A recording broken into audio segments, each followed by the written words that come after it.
Red టీవీలో మీ వ్యాపార ప్రకటనల కోసం ఈ నంబర్ ని సంప్రదించండి 6281747728. Hello guys, welcome to our channel. This is Teja. ప్రస్తుతం మనతో పాటు సీనియర్ జర్నలిస్ట్ దాము బాలాజీ గారు. నమస్తే సార్. మొన్న కవితని అరెస్ట్ చేసే టైంలో కేటీఆర్ అడ్డుపడ్డాడని చెప్పేసి ఈడీకి చెందిన ఒక ఆఫీసర్ చాలా అగ్రెసివ్గా బిహేవ్ చేయడం ఒక వీడియోలో మనం చూసాం. ఆవిడ పేరు భానుప్రియ మీనా. సో ప్రస్తుతం సోషల్ మీడియాలో బాగా ఆమె వైరల్ అవుతున్నారు.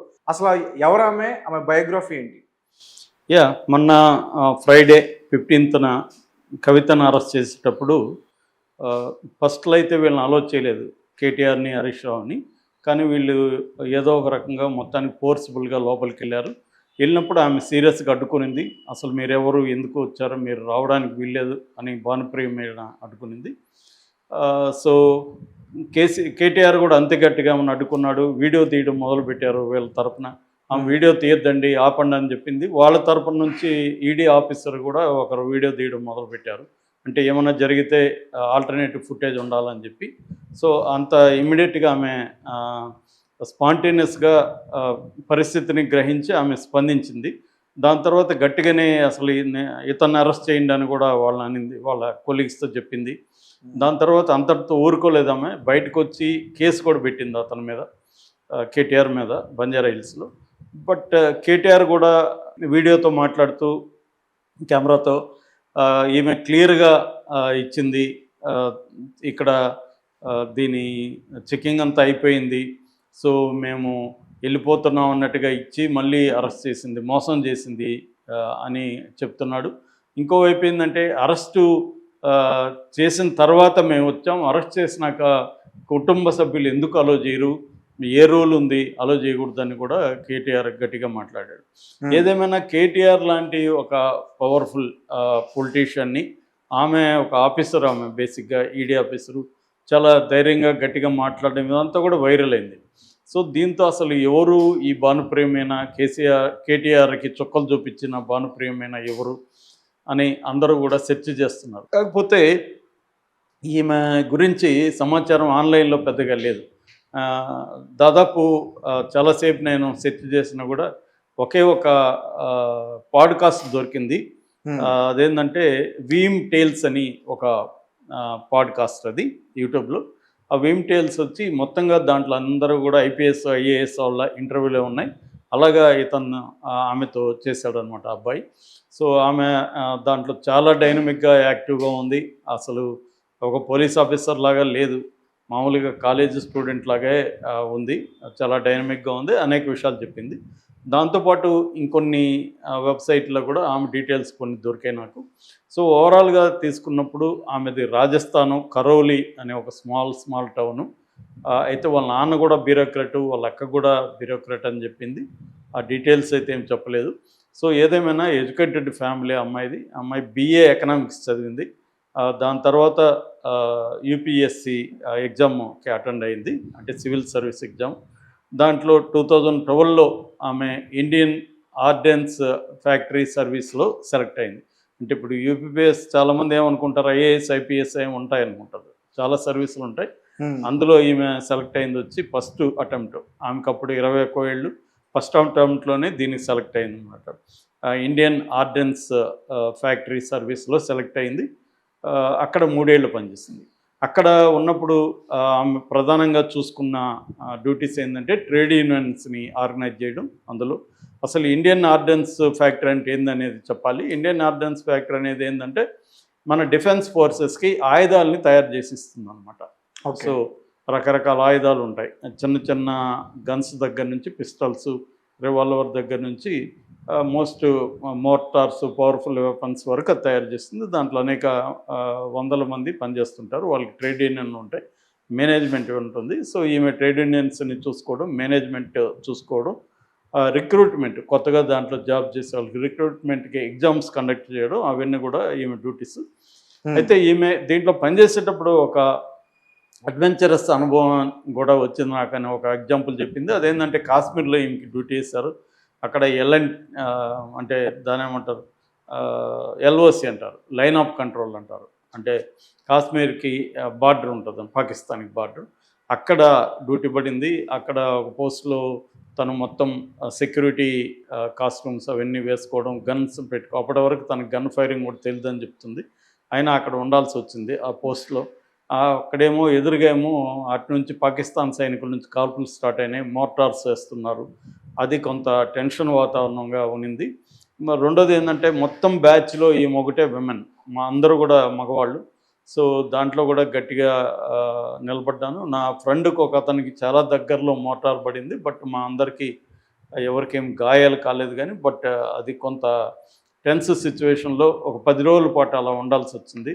సో అదొక గొప్ప అనుభవం. ఇప్పుడు అది అడ్వెంచర్ లాగా ఉంది, కానీ ఇప్పుడు చూస్తే అప్పుడైతే మాకు చాలా టెన్షనే ఉన్నింది.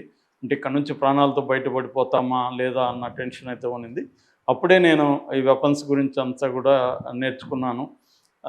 రకరకాల వెపన్స్ ఏవేవి ఉంటాయి, దాన్ని ఎలా ఆపరేట్ చేయాలి, అవన్నీ కూడా అక్కడ నేర్చుకున్నాను. దట్స్ ఏ మంచి నాకు ఎక్స్పీరియన్స్. బట్ నాకు ఆ సర్వీస్ అంత ఇష్టం లేదు. దాంతో మళ్ళీ నేను ఎగ్జామ్ రాశాను, ఈ సివిల్ సర్వీస్ రాసి ఈసారి ఐఆర్ఎస్ అంటారు. ఐఆర్ఎస్ అంటే ఇండియన్ రెవెన్యూ సర్వీస్.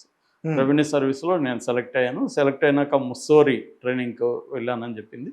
అక్కడికి వెళ్ళినాక ఆ ట్రైనింగ్ అదంతా చూసినాక ఇంకా మనం రాయాల్సిన అవసరం లేదు, దీంట్లోనే సెటిల్ అవుదాం, ఇది బాగుంది అని అనుకున్నాను అని చెప్పింది. సో ఆ సర్వీస్లో కంప్లీట్గా నేర్పించారని ఆమె చెప్తుంది. ఆ ముస్సరీలో బ్రహ్మాండమైన ట్రైనర్స్ ఉన్నారు అక్కడ, వండర్ఫుల్గా నేర్పించారు. దాని తర్వాత జిఎస్టీకి సంబంధించిన డిఆర్ఐ అంటే డైరెక్టరేట్ ఆఫ్ రెవెన్యూ ఇంటెలిజెన్స్. ఆ రెవెన్యూ ఇంటెలిజెన్స్లోకి ఆమె రంగంలోకి దిగింది, ఆమెకి పోస్టింగ్ వచ్చింది. సో రెవెన్యూ ఇంటెలిజెన్స్లో చాలా కాలం పనిచేసింది. అక్కడ చాలా నచ్చిన సర్వీస్ అని కూడా ఆమె చెప్తుంది. జిఎస్టీ ఎగ్గొట్టిన వాళ్ళకి ఎలా ఎగ్గొడుతున్నారు ఏంటి, ఈ రెవెన్యూ ఇంటెలిజెన్స్ వాళ్ళే చూస్తారు. మనకి స్కిల్ డెవలప్మెంట్లో ఫస్ట్ ఆ కేసును కూడా బయటికి తీసింది కూడా చంద్రబాబు విషయంలో ఈ రెవెన్యూ ఇంటెలిజెన్స్ వాళ్ళు అనమాట, పూనాలో. ఓకే. సో అలాగా ఆ సర్వీస్లో ఈమె పనిచేసింది. పనిచేసిన తర్వాత 2020లో ఇది వచ్చి 2015లో ఐఆర్ఎస్ అయింది. అక్కడ ఒక 5 ఏళ్ళు పనిచేసిన ట్రైనింగ్ అంతా అయిపోయినాక ఒక 4 ఏళ్ళ పైన జిఎస్టీలో పనిచేసిన తర్వాత ఈమెను ఈడీలోకి తీసుకున్నారు 2020లో. ఎన్ఫోర్స్మెంట్ డైరెక్టరేట్, అదే మనీ లాండరింగ్ కేసెస్ని ఈడీ చూస్తుంది. మనీ లాండరింగ్ అంటే అక్రమంగా సంపాదించిన డబ్బును సక్రమంగా మార్చుకునే పద్ధతిని మనీ లాండరింగ్ అంటారు. సో అది నిన్న కూడా నేను చెప్పాను.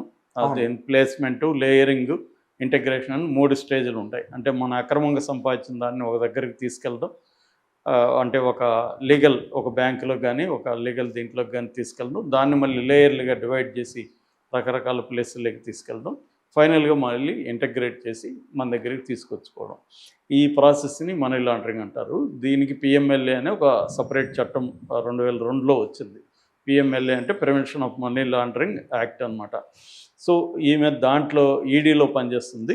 అయితే ఈడీలో పనిచేస్తున్నప్పుడు చాలా 2 ఏళ్లకు ముందు ఈమె నేను చెప్పిన పాడ్కాస్ట్ ఇంటర్వ్యూ ఇచ్చింది. అందులో ఆమె చెప్తుంది ఏంటంటే, నేను ఏదో మామూలుగా బ్యూరోక్రాట్స్ అంటే వెరీ బోరింగ్ సర్వీస్ అనుకుంటారు, బట్ నాకు వెరీ డైనమిక్గా ఉంది, చాలా ఇష్టంగా ఉంది. రెండోది, నేను వెరీ సీరియస్ పర్సన్ కాదు, నన్ను నేను సీరియస్గా తీసుకోను. అట్లాగే మీకు కూడా ఎవరికైనా కూడా నేను ఆ సలహా ఇచ్చేది, మిమ్మల్ని మీరు మరీ సీరియస్గా తీసుకోకండి, లైఫ్ని ఎంజాయ్ చేయండి, బీ హ్యాపీ, ఫన్ లవింగ్గా ఉంటాను, నేను హ్యాపీగా ఉంటాను. సో నేను బేసిక్గా చిల్ పర్సన్ని, నాకు ఫుడ్ ఇష్టం, తిరగడం, ట్రావెల్ ఇష్టం. నేను సోలో ట్రావెల్స్ కూడా చేస్తుంటాను. మా నాన్నతో చాలా ట్రావెల్స్ చేశాను. ఉదయ్పూర్, జబల్పూర్, ఢిల్లీ, నాగపూర్ అన్నీ తిరిగాను నేను. నాకు చాలా ఇంట్రెస్టింగ్గా ఉంటుంది. అంటే మన పర్సన్ చాలా నేర్చుకోవచ్చు, మనం అనేక విషయాల్ని అబ్జర్వ్ చేయొచ్చు, వేరే లైఫ్ స్టైల్ని చూడొచ్చు, కల్చర్స్ని చూడొచ్చు. అదంతా నాకు చాలా ఇష్టం అనేది కూడా ఆమె చెప్పింది. అయితే ఇవన్నీ కూడా ఆమెను చూడడానికి మనకు ఒక సినిమాటిక్గా, ఒక హీరాయిక్గా ఉంది, కానీ ఆమె మీద చాలా నెగిటివ్ ఇది కూడా ఉంది. ముఖ్యంగా ఆపుకు సంబంధించిన, కేజ్రీవాల్కి సంబంధించిన ఎంపీ ఒక ఆయన ఈ ఢిల్లీ లిక్కర్ స్కామ్లో అరెస్ట్ అయ్యాడు, సంజయ్ సింగ్ అని.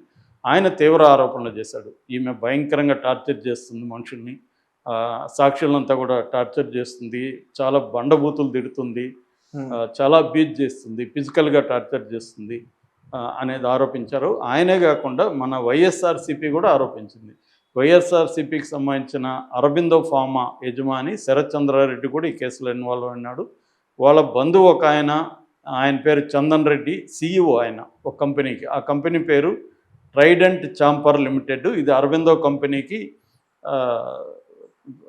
వాళ్ళ కంపెనీకి సంబంధించిన ఇంకొక కంపెనీ అనమాట, సిస్టర్ కాన్సర్న్ అంటారు కదా, అలాగా ఆ కంపెనీ CEO వైస్ ప్రెసిడెంట్. అలాంటి ఆయన్ని పట్టుకొని ఈ అమ్మాయి ఎలా కొట్టిందంటే ఒక చెవ్వే ఆయనకి పనిచేయడం మానేసిందంట. అలా అంత టార్చర్ చేసిందంటే. సో ఈమె బాగా స్ట్రాంగ్గా కూడా ఉంది మనిషి, దాంట్లో చూస్తే చాలా డైనమిక్గా కూడా ఉంది. కానీ ఈ టార్చర్ మెథడ్లు ఏందో అర్థం కాదు మనకి. సిబిఐకి ఈవెన్ వివేకానంద రెడ్డి కేసుల్లో కూడా ఈ ఆరోపణలు వచ్చాయి. అంటే ఒక సిబిఐ ఒక ఈడీ లాంటి వాళ్ళే టార్చర్ చేస్తూ ఉంటాయి, ఇంకా మామూలు లా అండ్ ఆర్డర్ పోలీసులు చేయడంలో ఆశ్చర్యమే ఉంది. ఈ అమ్మాయి ఇన్ని కథలు చెప్తుంది, నేను ఫ్రెండ్లీగా ఉంటాను, ఫన్ లవింగ్, అది ఫన్నా? అది ఎవరినన్నా కొట్టి చెవులు పోయేట్టుగా? అసలు కొట్టే హక్కు ఎవరిచ్చారు రాజ్యాంగంలో? సో ఇటువంటి జరుగుతుందంటే అర్థం వీళ్ళ తప్పు కాదు, అది ఆ ఇన్స్టిట్యూట్లో ఉండే కల్చరు అలా పెంచి పోషిస్తున్న గవర్నమెంట్. ఇలాంటి వచ్చినప్పుడు కోర్టులైనా వాళ్ళ మీద చర్యలు తీసుకోవాలి. సో వాళ్ళకి ఏమీ అకౌంటబిలిటీ లేదు కాబట్టి ప్రతి మనిషిలో కూడా ఒక యానిమల్ ఉంటారని ఫిలాసఫర్స్ చెప్తారనమాట. ఈ యానిమల్ ఇన్స్టింక్ట్ అనేది నువ్వు వీక్గా ఉన్నప్పుడు నేను కొట్టాలనిపిస్తుంది. వీళ్ళకి ఉండే పవర్ అటువంటిది. ఈ పవర్, అబ్సల్యూట్ పవర్ ఉంటే ఎలాంటి వాళ్ళన్నా కరప్ట్ అయిపోతారని చెప్పడానికి ఈమె ఒక ఎగ్జాంపుల్. మామూలుగా చూస్తే ఈమె బ్రహ్మాండంగా అనిపిస్తుంది, కానీ ఈ కోణం చూస్తే భయం వేస్తుంది. సో ఆ కోణం కూడా ఈమెలో ఉన్నట్టుగా అయితే మనకు అర్థమవుతుంది వాళ్ళ చెప్పేదాన్ని బట్టి.